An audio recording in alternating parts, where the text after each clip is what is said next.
Goeiedag geliefdes, dis Dinsdag in ons week van gebed en ons lees saam Johannes 17, die gebed wat die Here vir sy mense bid. En vandag staan ons stil by vers 9 tot vers 12. Hier bid Jesus en hy sê, ek bid vir hulle. Ek bid nie vir die wêreld nie, maar vir die wat U my gegee het, omdat hulle aan U behoort. Almal wat aan my behoort, behoort aan U. En wie aan U behoort, behoort aan my. En ek word deur hulle verheerlik. Ek bly nie langer in die wêreld nie, maar hulle bly nog in die wêreld. Ek kom na U toe. Heilige Vader, bewaar hulle in U naam, die naam wat U my gegee het, sodat hulle, net soos ons, een kan wees. Toe ek by hulle was, het ek hulle in U naam bewaar, die naam wat U my gegee het.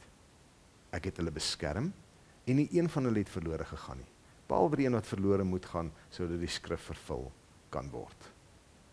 Dit is vir my so, ek wil nie die woord hartroerend gebruik nie, maar dit is vir my oorweldigend, dat wanneer Jesus vir sy mense kom bid, nadat hy met die Vader gepraat het oor die waarheid, kom sê hy, Vader, bewaar hulle, hou hulle veilig. Dit wys vir my so die hart van Christus. Die hart van Christus wat ingestel is op die welsyn van sy mense, op die behoud van sy mense, op die beskerming van sy mense. Ek kan nie anders as om hierdie prentjie in my kop te hê van vreeslike groot gespierde arms wat 'n weerlose kind in sy arms vashou nie. En dis wat Jesus hier kom sê. Bewaar hulle.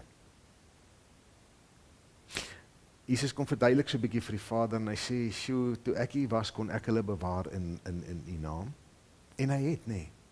Het hy nie sy groepie disippels baie mooi eintlik opgepas en hulle bewaar nie. Maar nou sal hulle moet aangaan sonder hom. Sonder hom wat in strydgesprekke vir hulle in die bresse kan tree, wat vir hulle op veilige paaie kan lei. Hulle moet op hulle eie aangaan. Nie regtig op hulle eie nie, want hulle kry ook die Heilige Gees later. Maar sy hartsbegeerte voor sy Vader vir hulle, bewaar hulle. Dis wat God wil hê. Dat sy kinders bewaar en behoue en veilig deur hierdie lewe sal kom. En nou kan ons dalk sê, "Sjoe, het die Here vergeet daarvan." Want dit is 'n harde lewe, nê. Ons vat baie houe in hierdie lewe, nê. Slegte dinge gebeur met goeie Christenmense. Het God dan nou opgehou om ons te bewaar? Nee, hierdie selfde Jesus sê in die vorige hoofstuk, in hierdie wêreld sal julle dit moeilik hê. Maar hy sê ook, maar hou goeie moed, want ek het die wêreld klaar oorwin. So julle bewaring is klaar in my gewaarborg. Dis juis wanneer julle die houe kry. Dis juis wanneer dit moeilik gaan, wat julle moet weet, ek is besig om julle te bewaar. Het is goed net om te weet weer vandag, dat Christus se mense se bewaring vir hom belangrik is, sy veiligheid vir hom belangrik is. En ek wil vir jou bid, dat wat ook al jou omstandighede vandag is, en ek weet hier is mense wat hierna kyk wie se omstandighede glad nie lekker is nie, inteendeel wat baie moeilik is.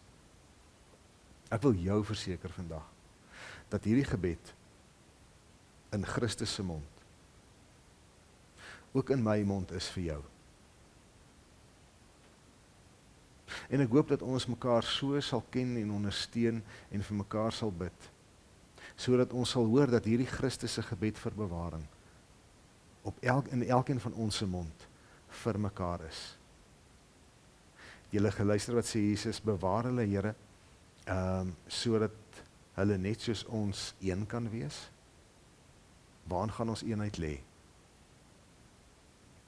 In ons praktiese, algemene gebede vir bewaring vir mekaar. Elke dag. Soos dit in Christus se mond was, mag dit ook in jou en my mond wees. Shalom.